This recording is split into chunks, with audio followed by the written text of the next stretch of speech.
నమస్తే అండి, నా పేరు బాలాజీ చరబైన. లాస్ట్ టైం 2016 గ్రూప్ 2లో 620 ర్యాంక్ నాది స్టేట్లో తెలంగాణ గ్రూప్ 2 విషయంలో. ప్రస్తుతం అకాడమీ ప్లాట్ఫామ్ పైన ఎకానమీకి సంబంధించి ఈ థర్డ్ పార్ట్ ఎకానమీ ఏదైతే ఉందో మార్పులు అండ్ అభివృద్ధి అనే పార్ట్లో 50 మార్క్స్ పర్పస్ చెప్పడం జరుగుతుంది. ఈ కోర్సులో మనం ప్రధానంగా వ్యవస్థలోని మార్పుల అభివృద్ధి గురించి చర్చించే ప్రయత్నం చేస్తాం. ఈ కోర్సు డెమో ఎవరికైతే నచ్చుతుందో నచ్చినటువంటి వాళ్ళు బాలాజీ 10 లైవ్ అనే రిఫరల్ కోడ్ వాడి జాయిన్ అయిపోండి, మీకు 10% డిస్కౌంట్ వస్తుంది. ఆర్థిక వ్యవస్థ మూడవ భాగం ఏదైతే ఉందో ప్రధానంగా టీఎస్పీఎస్సీ గ్రూప్ 1, గ్రూప్ 2, గ్రూప్ 3లో ప్రతి దాంట్లో కూడా ఈ మూడవ భాగం ఎకానమీ లేదా మార్పులు అభివృద్ధి ఆర్థిక వ్యవస్థలో అనే భాగం ఏదైతే ఉందో అది 50 మార్క్స్ ఉంటుంది. ఇచ్చినటువంటి బ్లూ ప్రింట్ ప్రకారం 4 సెక్షన్లు ఉన్నాయి. మొదటి సెక్షను డెవలప్మెంట్ డైనమిక్స్, రెండవది డెవలప్మెంట్ అండ్ డిస్ప్లేస్మెంట్స్, మూడవది ఎకానమిక్ రిఫార్మ్స్, నాలుగవది సస్టైనబుల్ డెవలప్మెంట్. సో ఇలా 4 సెక్షన్లు, ఒక్కొక్క సెక్షన్ నుంచి 12 నుంచి 15 మార్కులు వచ్చే అవకాశం ఉంటుంది. సో ఇది ఒక భాగం. ఇక ఈ సెక్షన్లో మనం మొదటగా రేపు కోర్సు స్టార్ట్ అయిన తర్వాత చెప్పుకునేటటువంటి విషయం ఏంటంటే డెవలప్మెంట్ డైనమిక్స్, అంటే తెలుగులో అభివృద్ధి గతిశీలత అంటాం. ఇక్కడ ఆర్థిక వ్యవస్థలో అభివృద్ధి నిమిత్తం, ఆర్థిక వ్యవస్థలో అభివృద్ధి జరుగుతున్నటువంటి టైంలో ఎలాంటి కారకాలు ఈ అభివృద్ధిని, ఈ ఆర్థిక వ్యవస్థలోని అభివృద్ధిని ప్రభావితం చేస్తున్నాయి అనేది ప్రధానంగా చర్చిస్తాం. ఇక ఇదే సిలబస్ విషయాన్ని పరిశీలిస్తున్నప్పుడు ఈ సిలబస్లో ప్రధానంగా 2 అంశాలు అభివృద్ధిని ప్రభావితం చేస్తున్నట్టుగా చెప్పడం జరుగుతుంది. ఒకటి రీజనల్ ఇన్క్వాలిటీస్, 2 సోషల్ ఇన్క్వాలిటీస్, రీజనల్ ఇన్క్వాలిటీస్, సోషల్ ఇన్క్వాలిటీస్. ఇది కూడా మనకి ఇచ్చినటువంటి సిలబస్ బ్లూ ప్రింట్లోనే ఇవ్వడం జరిగింది. రీజనల్ ఇన్క్వాలిటీస్ అన్నప్పుడు ఈ దేశంలో ఉన్నటువంటి వివిధ ప్రాంతాలు కావచ్చు, వివిధ రాష్ట్రాలు కావచ్చు, ఇలా అభివృద్ధి అనేది ఏ కోణంలో ఎలా డెవలప్మెంట్ అనేది నోచుకోబడలేదు, ఎలా నోచుకుంది, ఈ అభివృద్ధి కొలమానాలను, ప్రాంతీయ అసమానతలను ఏ సూచికల ద్వారా క్యాల్కులేషన్ చేస్తారు, ఇలాంటి అంశాలను నేర్చుకుంటాం. ఇక ఈ సోషల్ ఇన్క్వాలిటీస్ అన్నప్పుడు ఇది కూడా బ్లూ ప్రింట్లోనే ఇచ్చినటువంటి సందర్భం కనిపిస్తుంది.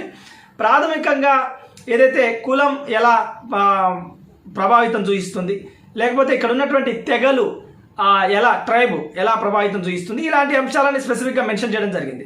సో ఈ డెవలప్మెంట్ డైనమిక్స్లో ప్రాథమికంగా సోషల్ ఇన్క్వాలిటీస్ కానీ లేదా రీజనల్ ఇన్క్వాలిటీస్ కానీ ప్రధానంగా చర్చించే ప్రయత్నం చేస్తాం. ఇక రెండవది డెవలప్మెంట్ అండ్ డిస్ప్లేస్మెంట్స్ అంటాం. అభివృద్ధి జరుగుతున్నటువంటి క్రమంలో ప్రజల తరలింపు, ప్రజల స్థానభ్రంశం అనేది ఏదైతే ఉందో దాన్ని చూస్తాం.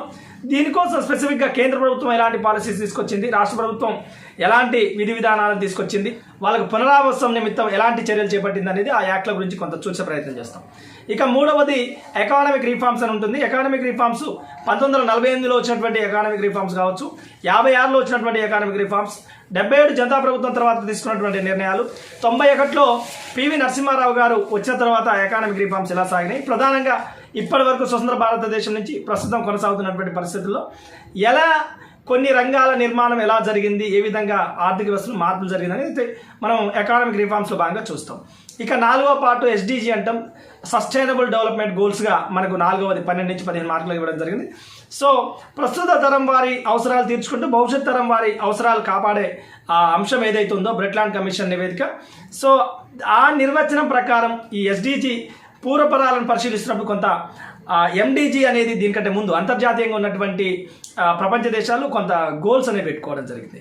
సో మిలీనియం డెవలప్మెంట్ గోల్స్ కావచ్చు, దాని గురించి పరిశీలించాలి. తర్వాత ఈ ఎస్డిజి గోల్స్ని కూడా పరిశీలించాల్సినటువంటి అవసరం ఉంటుంది. అంటే డెమోలో పూర్తి స్థాయిలో డెమోలో అందించలేము, కానీ ఒక తూకిగా అవేర్నెస్, అంటే ఉన్నటువంటి 50 మార్క్స్లో development dynamics and development displacements, economic reforms and sustainable developments, ఒక 4 అంశాలు అనేది తూకిగా అందించారు. కాబట్టి ఈ 4 గురించి ఈ కోర్సులో చర్చించే ప్రయత్నం చేస్తాం.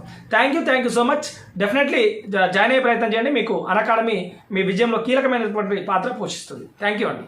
మంచి ఉద్యోగం సాధించడం మీ లక్ష్యం అయితే academy learning app play store నుంచి డౌన్లోడ్ చేసుకోండి. అక్కడ అనేక ఫ్రీ వీడియోస్ ఉచితంగా లభ్యమవుతాయి. ఫ్రీ వీడియోస్ ఓపెన్ కావాలంటే మీరు బాలాజీ 10 లైవ్ అనే రిఫరల్ కోడ్ వాడాల్సి ఉంటుంది. ఎవరైతే అకాడమీ లెర్నింగ్ యాప్ డౌన్లోడ్ చేసిన తర్వాత ఏపీఎస్సీ టీఎస్పీఎస్సీ కేటగిరీ ఎంచుకొని అక్కడ ఫ్రీ వీడియోస్ ఓపెన్ కావాలన్నప్పుడు మాత్రం ఖచ్చితంగా BALAJI 10 LIVE Balaji 10 live referral code వాడండి. ఖచ్చితంగా మీకు అనేక ఫ్రీ వీడియోస్ ఓపెన్ అవుతాయి. అంతేకాకుండా పూర్తి స్థాయి కోర్సుకి మీరు ఇంత కాలానికి జాయిన్ కావాల్సి ఉంటుంది. మీరు జాయిన్ అయినప్పుడు ఇక్కడ ఉన్నటువంటి దాదాపుగా 60 మందికి పైగా యాక్టివ్ ఎడ్యుకేటర్స్ యొక్క పూర్తి క్లాసెస్ని క్లాసెస్ని, అదేవిధంగా రికార్డెడ్ క్లాసెస్ని, లైవ్ క్లాసెస్ని, దాంతో పాటుగా group 1, group 2, group 3, group 4 sub inspector లాంటి ప్రతి కోర్సు మీకు వినడానికి అవకాశం ఉంటుంది. ఇలా అన్అకాడమీలో అన్లిమిటెడ్ సబ్జెక్ట్ మీరు ఒడిసి పట్టాలంటే ఇప్పుడే అన్అకాడమీ లెర్నింగ్ యాప్ డౌన్లోడ్ చేయండి.